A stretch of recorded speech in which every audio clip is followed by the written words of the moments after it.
তো এই ইমিগ্রেশন খুবই কড়াকড়ি এবং জি আপনার বিরোধী দল বলেন সরকারি দল সবাই এটা চাপে আছে। সো এটা স্টুডেন্ট সেক্টরে পড়বে কিনা বা আগামীতে ফিউচারটা কি এদেশে পড়ালেখা করতে আসা যারা আসতে আচ্ছা চায়? জি থ্যাংক ইউ। আপনার ইউকে এডুকেশন হায়ার স্ট্র্যাটেজিক যেই স্ট্র্যাটেজি গভর্নমেন্ট সেট আপ করেছেন তার মাধ্যমেই গভর্নমেন্ট ওয়ান যে কোয়ালিটি স্টুডেন্ট আসার জন্য। আমরা জানি যে আমাদের দেশে Bangladesh become the second largest in terms of the asylum cases right after Pakistan. তার মানে হলো যে এখানে যে স্টুডেন্টগুলো আসে, যারা স্টুডেন্ট বা আদার চ্যানেলের মাধ্যমে আসে, তারা অ্যাসাইলাম কেস দিন দিন বাড়ে। এর ফলে ইউনিভার্সিটি এডুকেশন সেক্টরটা আমাদের ইম্প্যাক্ট হচ্ছে। কারণ একটা স্টুডেন্ট ডিক্লেয়ার করে আসতেছে সে স্টুডেন্ট বিষয়ে আসবে, সেখানে পড়ালেখা করবে, তার ক্যারিয়ারে সে কী অ্যাচিভ করবে। বাট এখানে আসার পরে যখন আমাদের তথাকথিত আমাদের সলিসিটর ফার্ম বলেন, অন্যদের সহযোগিতা বলেন, তারা শর্টকাট রুটে যেতে গিয়ে আমাদের এডুকেশন সেক্টরটাকে আপনারা ধ্বংস করে দিতে চায়।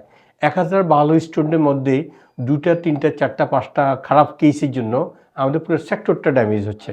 আমরা মনে করি এই সেক্টর এখানে এই ব্রিটিশ এডুকেশন সিস্টেম কমপ্লিটলি 600,000-এর উপর স্টুডেন্ট এভরি ইয়ারে আসে।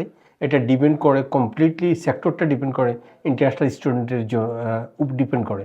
আর আমরা মনে করি যে ভবিষ্যতে স্টুডেন্ট রিক্রুটমেন্টটা এই দেশে থাকবে, বিকজ এডুকেশন এই দেশে একটা ইন্ডাস্ট্রি এবং কোয়ালিটি অফ এডুকেশনে ব্রিটেনের বিকল্প নেই। সো আগামী দিনে স্টুডেন্ট আসবে, বাট জিনিসগুলো আরও কড়াকড়ি হবে, কমপ্লায়েন্স আরও স্ট্রিক্ট হবে, যার ফলে অনেক সময় অনেক জেনুইন স্টুডেন্টও এই হোম অফিসের কমপ্লায়েন্সের ক্যাটাগরিতে অ্যাফেক্টেড হয়ে যেতে পারে। আমরা এই জন্য সবাইকে বলবো যে আপনারা প্রপার জেনুইন স্টুডেন্ট যারা, আমরা তাদের জন্য আমরা সাপোর্ট করে যাব এবং জেনুইন স্টুডেন্টকে অলওয়েজ আমরা ওয়েলকাম করবো। ইউকে গভর্নমেন্টসও ওয়েলকাম করতেছে under the new strategies. So nothing changes, policy become more strict to ensure the quality student coming. আর কোয়ালিটি যখনই থাকবে তাদের জন্য অপরচুনিটি এদেশে আছে। আপনি এখান থেকে চলে গেলেও আপনার জন্য অপরচুনিটি থাকবে। Post study work visa still facility আছে, যার মাধ্যমে স্টুডেন্ট এদেশে ইউকের এক্সপিরিয়েন্সটা নিতে পারবে। আপনারা জানেন যে এইচজেড অ্যাসোসিয়েটস বাংলাদেশ, আমাদের যে প্রতিষ্ঠানগুলো আছে, আমাদের 18টা ব্রাঞ্চ বাংলাদেশে, যার মাধ্যমে আমরা লার্জ নাম্বার অফ স্টুডেন্ট আমাদের মাধ্যমে আসে। এই মুহূর্তে আমরা বলবো যে biggest amount of student Bangladesh থেকে আমাদের মাধ্যমে আসে। আমরা আলহামদুলিল্লাহ উই আর প্রাউড যে আমরা আমাদের কমিউনিটির সবাইকে সাপোর্ট দিতে পারতেছি। বাংলাদেশের আপনি ঢাকাতে বলেন, সিলেটে বলেন, চিটংয়ে বলেন, রাজশাহীতে বলেন, খুলনাতে বলেন, আমাদের নিজস্ব অফিসের মাধ্যমে আমরা সার্ভ করে আসতেছি অতীতে।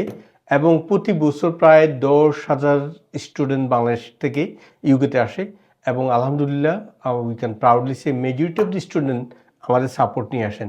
তাই আমরা চাচ্ছি এই স্টুডেন্টগুলো যখন এখানে আবার ফার্দার স্টাডি সাপোর্ট চায়, তাদের কোন ইউনিভার্সিটি, কোন কোর্স, কোথায় যাবেন, কি ফি হতে পারে, কোন কোর্সটা আপনার জন্য সুইটেবল হবে, আমরা আপনাদেরকে এই ওয়ান স্টপ সলিউশনের মাধ্যমে আমরা ইনশাল্লাহ ওই সার্ভিসটা আপনাদেরকে দিতে চাই। আমাদের এক্সপার্টস আছে এখানে, যাদের মাধ্যমে আমরা ইনশাল্লাহ আপনাদেরকে এই হেডেক ফ্রি টেনশনলেস সাপোর্ট আমরা ইনশাল্লাহ দেবো ইনশাল্লাহ।